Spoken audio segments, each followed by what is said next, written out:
Well, the U.S. economy has slowed down a little bit here as we enter June, but what does that actually mean for mortgage rates? We're going to break it down with Bill Litton at Cross Country Mortgage coming up next.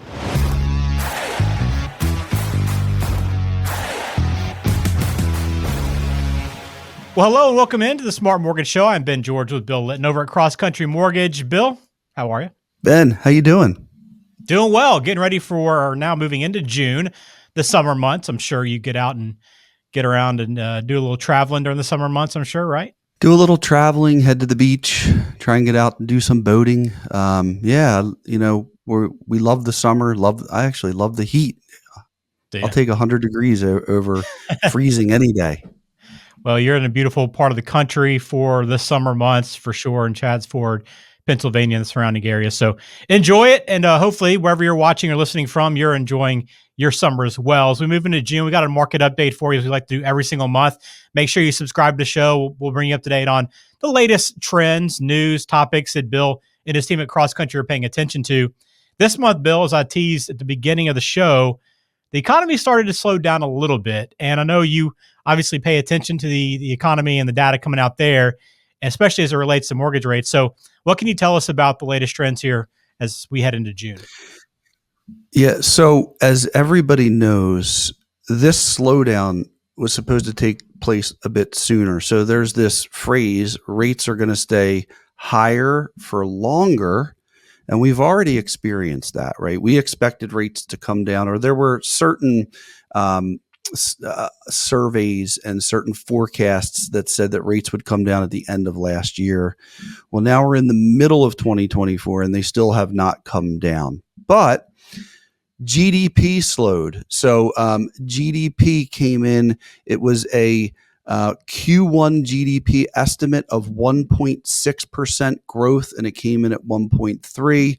And, behind that number, you could see that there was some weakness in certain areas of the economy if we dive a little bit deeper. So the Fed released their beige book and their economic outlook, and that the language in that, the minutes basically said that they're a little bit more pessimistic now about where the economy is heading, which, by the way, is not a bad thing because we want the economy to slow down because it's going to help get inflation in line.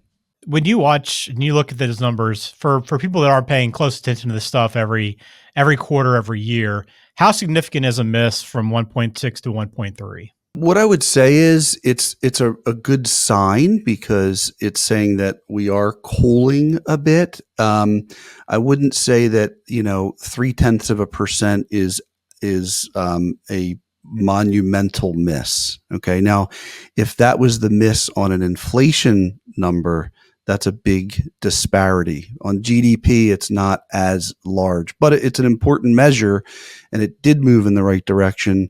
And I think it's signaling where we're headed. So let's talk about that a little bit, because I know we've talked about in previous episodes. I know we did one not too long ago about just the way that rates follow interest rates or inflation, right? It's kind of little trail behind that a little bit. So with this news, I guess on the horizon, do we anticipate maybe that the interest rates start pulling down a little bit and then maybe mortgage rates follow? What do you have in mind there? Yeah. So Ben, as you have mentioned, inflation usually as it decreases, as inflation comes down, interest rates lag behind that 6 months to a year. So inflation's been coming down and the rates have not, but interest rates will start to follow. And as the economy cools, and there's some key measures of inflation. Again, there's the headline number, but there's the components.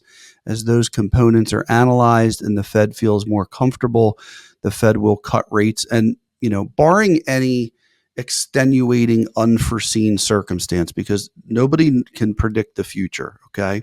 So barring any more wars or pandemics or things that really move the needle that are completely unexpected, the Fed is pushing everything in the direction of slow down the economy and cool inflation because that's their main mandate.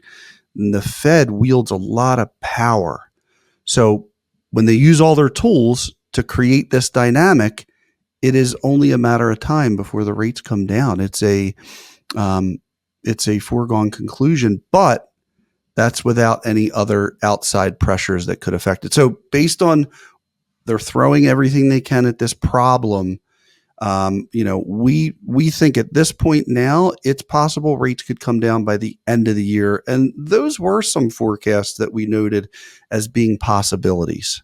I know in the past you talked about on this show, and feel free to correct me because I'm just going off of memory here, but I believe you said around maybe mid fives, high fives, around 6% is where interest rates could end up settling. Do you still kind of feel that way? Do you think where we're headed? So I think that's a very realistic interest rate range to consider, is like the mid fives would be a great improvement. It's going to help a lot of people to justify making a move because they're not more than doubling their current interest rate in most cases.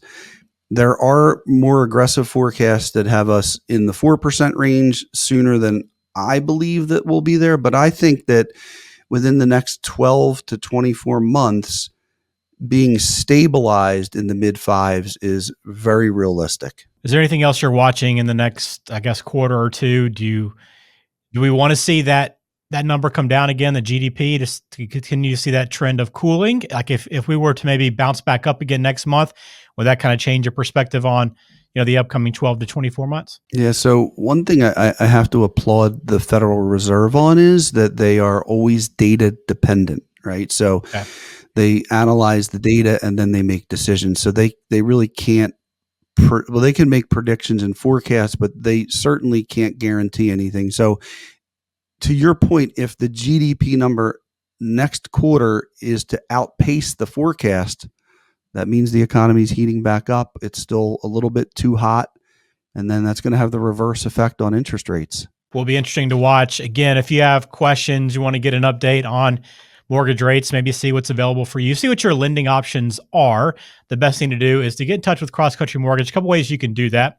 You can call 484-352-4151, or of course you can log on smartmortgageshow.com. You'll find all of our podcasts there, plus some short form content as well, if you prefer that format when you're taking stuff in. But some things to watch here as we head into the summer months. And I guess it sounds like maybe you're a little more optimistic now, Bill, than maybe the last few updates we've had, that maybe we are starting to turn a corner a little bit. Well, certainly it's a matter of time, right? And the longer we go without a decrease, the more likely we are to coming to that point of decrease, right? So this has lasted longer than what most people thought. But I have to admit, you put $6 trillion into the economy, it's going to have a massive effect. It's going to take some time to normalize. So I'm not ever surprised when I see these numbers come out in either direction. I do believe that we continue to move in the right direction overall, and that we're going to see some rate decreases, which are going to be really helpful for people buying houses and selling houses.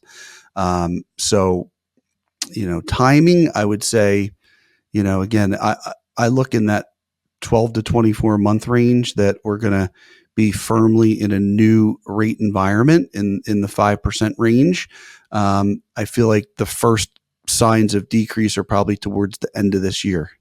Very good. Well, thanks for that update, Bill. I know every month we'll continue to keep up to date on what Bill and his team at Cross Country Mortgage are watching and the data that they're taking in, and try to bring you up to speed on anything that's on your mind, maybe with mortgage lending. But if you have specific questions, again, I always encourage you to call 484-352-4151. Also take advantage of Bill's free consultation. Sit down, discuss mortgage options, what your goals are, look at your overall picture, and help start maybe moving that ball forward if you're looking to buy a home this year. So, Bill, as always, appreciate your time. Look forward to doing it again soon.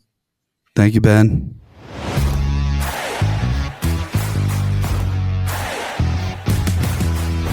This program is for informational purposes only. Please consult a qualified professional before taking any action. Bill Litton is a loan advisor and regional president with Cross Country Mortgage, NMLS number 147060.